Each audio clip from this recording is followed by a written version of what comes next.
Hello, स्वागत है आप सभी का GKRWA स्टडी पर। मेरा नाम निधि।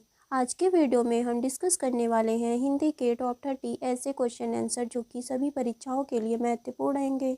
तो आप लोग वीडियो को शुरू से अंत तक ज़रूर देखिएगा और 30 में से कितने क्वेश्चन का आंसर आप सही कर पा रहे हैं, अपना स्कोर हमें कमेंट बॉक्स में ज़रूर बताइएगा। तो चलिए अब हम शुरू करते हैं फर्स्ट क्वेश्चन से। निम्न में से नासिक व्यंजन कौन सा है? बताइए। क्वेश्चन नंबर 1 का राइट आंसर क्या होगा? ऑप्शन बी इसका राइट आंसर है। अड़ को नासिक व्यंजन कहते हैं। नासिक व्यंजनों की कुल संख्या 5 होती है। हर वर्ग का पंचमा अक्षर नासिक व्यंजन कहलाता है, जैसे कि अंग, इय, ड़, न और म। आ का उच्चारण स्थान क्या है? बताइए, आ का उच्चारण स्थान क्या है? कंठ। अ, आ और क वर्ग के सभी व्यंजन को कंठ के माध्यम से बोला जाता है। इनमें अयोग व स्वर कौन सा है? बताइए, इनमें से कौन सा स्वर अयोग व स्वर है? अंग। अंग अयोग व स्वर है। अयोग व वर्ण अंग और अह को कहते हैं। अंग को अनुस्वार और अह को विसर्ग भी कहते हैं। इनमें द्विगुण व्यंजन कौन सा है? बताइए, इनमें से कौन सा व्यंजन द्विगुण व्यंजन है? ढ। ढ द्विगुण व्यंजन है। द्विगुण व्यंजनों की संख्या 2 होती है, ड और ढ। देखिए, ड के नीचे भी बिंदी होगा और ढ के नीचे भी बिंदी होगा। ममता कम बोलती है। वाक्य के लिए एक शब्द का चयन कीजिए। बताइए, कम बोलना, इसके लिए एक शब्द क्या होगा? मितभाषी। ममता कम बोलती है, इसके लिए एक शब्द है मितभाषी। या तो आप कह सकते हैं जो कम बोलता है उसे मितभाषी कहते हैं। विवेक ने श्रेष्ठ कुल में जन्म लिया है। वाक्यांश के लिए एक शब्द का चयन कीजिए। बताइए, इसका राइट आंसर क्या होगा? ऑप्शन ए इसका राइट आंसर है। विवेक ने श्रेष्ठ कुल में जन्म लिया है, इसके लिए एक शब्द है कुलीन। अनुपम बहुत ध्यान से पुस्तक पढ़ रहा था। इस वाक्यांश के लिए एक शब्द का चयन कीजिए। ऑप्शन सी इसका राइट आंसर होगा। बहुत ध्यान से, इसका अर्थ है तन्मयता। सत्याग्रह में प्रयुक्त संधि का क्या नाम है? बताइए, सत्याग्रह में कौन सी संधि है? ऑप्शन ए इसका राइट आंसर होगा। सत्याग्रह में दीर्घ स्वर संधि है और इसका संधि विच्छेद होगा सत्य धन आग्रह। देखिए, इसमें छोटा अ प्लस बड़ा आ मिलके आ बना हुआ है, इसीलिए यहाँ पर दीर्घ संधि होगा। श्रावण का सही संधि विच्छेद क्या है? बताइए, श्रावण का सही संधि विच्छेद क्या होगा? श्र धन अन, यह श्रावण का सही संधि विच्छेद है और इसमें अयादि संधि है, तो ध्यान दीजिएगा, ऑप्शन डी इसका राइट आंसर होगा। निरुत्तर का सही संधि विच्छेद क्या है? बताइए, निरुत्तर का सही संधि विच्छेद क्या होगा? ऑप्शन डी इसका राइट आंसर है। नि धन उत्तर, यह निरुत्तर का सही संधि विच्छेद है और इसमें विसर्ग संधि है। कारक के कितने भेद हैं? बताइए, कारक के कुल कितने भेद हैं? 8। कारक के 8 भेद हैं। कर्ता, कर्म, करण, संप्रदान, आपादान, संबंध, अधिकरण और 8वां है संबोधन। के लिए किस कारक के चिन्ह है? बताइए, के लिए यह किस कारक का चिन्ह है? संप्रदान। को और के लिए ये दोनों संप्रदान कारक के चिन्ह हैं। नेत्री शब्द का पुल्लिंग क्या होगा? बताइए, नेत्री यह एक स्त्रीलिंग शब्द है, इसका पुल्लिंग क्या होगा? नेता। नेत्री का पुल्लिंग शब्द है नेता। जातिवाचक संज्ञा बताइए। बताइए इनमें से कौन सी संज्ञा जातिवाचक संज्ञा है? लड़का। लड़का यह जातिवाचक संज्ञा है। जिस शब्द से किसी प्राणी या वस्तु की पूरी जाति का पता चलता है उसे जातिवाचक संज्ञा कहते हैं। जैसे कि लड़का। ध्यान दीजिएगा, सेना समूहवाचक संज्ञा है और श्याम यह व्यक्तिवाचक संज्ञा है।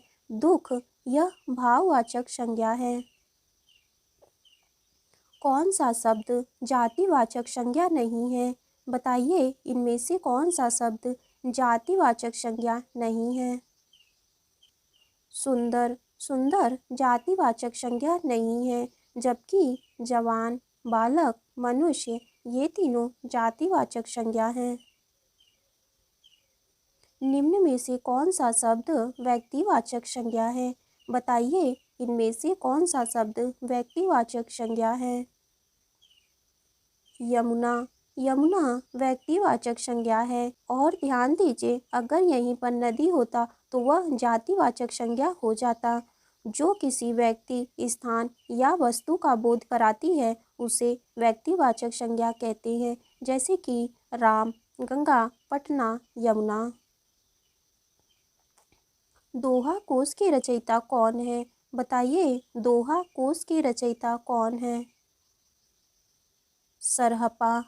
दोहा कोश की रचना सिद्ध कवि सरहपा ने की थी। तोड़ती पत्थर कविता के कवि कौन है? बताइए तोड़ती पत्थर इस कविता के कवि कौन है? सूर्यकांत त्रिपाठी निराला जी। तोड़ती पत्थर कविता के कवि सूर्यकांत त्रिपाठी निराला जी हैं। यह कविता यथार्थवादी कविता है। हार की जीत कहानी के कहानीकार कौन है? बताइए इसका राइट आंसर क्या होगा? ऑप्शन ए इसका राइट आंसर है। हार की जीत कहानी के कहानीकार सुदर्शन है। सुदर्शन का असली नाम बद्रीनाथ भट्ट था। चंदन विष व्यापत नहीं, लिपटे रहत भुजंग। प्रस्तुत पंक्ति के रचयिता कौन है? रहीमदास। चंदन विष व्यापत नहीं, लिपटे रहत भुजंग। यह दोहा भक्ति काल के कवि रहीमदास जी ने लिखा था। शार्दुल किसका पर्यायवाची शब्द है? बताइए शार्दुल का पर्यायवाची शब्द क्या होगा? शेर। शार्दुल शेर का पर्यायवाची शब्द है और शार्दुल के अन्य पर्यायवाची शब्द हरि, मृगराज, केसरी और वनराज है। जानवी किसका पर्यायवाची शब्द है? बताइए जानवी का पर्यायवाची शब्द क्या होगा? जानवी का पर्यायवाची शब्द गंगा है और गंगा के अन्य पर्यायवाची शब्द देवपगा, विष्णुपदी और देवनदी है। विभावरी किसका पर्यायवाची शब्द है? बताइए इसका राइट आंसर क्या होगा? छड़दा। विभावरी छड़दा का पर्यायवाची शब्द है और विभावरी के अन्य पर्यायवाची शब्द शर्वरी, रैन, रजनी और निशा है। निम्न में से सरल वाक्य का चयन कीजिए। बताइए इनमें से कौन सा वाक्य सरल वाक्य है? ऑप्शन सी इसका राइट आंसर होगा। राहुल धीरे धीरे चलता है, यह वाक्य सरल वाक्य है। जिन वाक्यों में एक विषय और एक ही क्रिया होती है वहाँ पर सरल वाक्य होता है।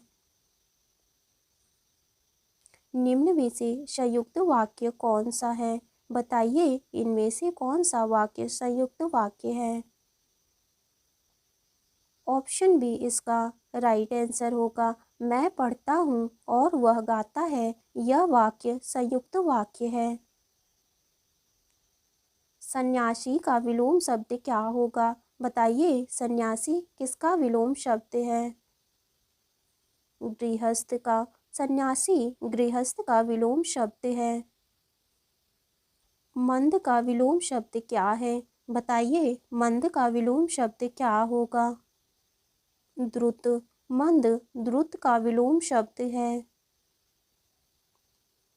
चादर के बाहर पैर पसारना का क्या अर्थ है? बताइए इसका राइट आंसर क्या होगा? ऑप्शन डी इसका राइट आंसर है। चादर के बाहर पैर पसारना, इसका अर्थ है क्षमता से अधिक व्यय करना। ढपोर शंख का क्या अर्थ है? बताइए ढपोर शंख, इसका क्या अर्थ है?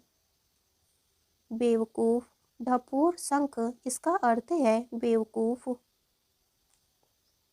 दिल पक जाना का क्या अर्थ है? बताइए दिल पक जाना, इसका क्या अर्थ है?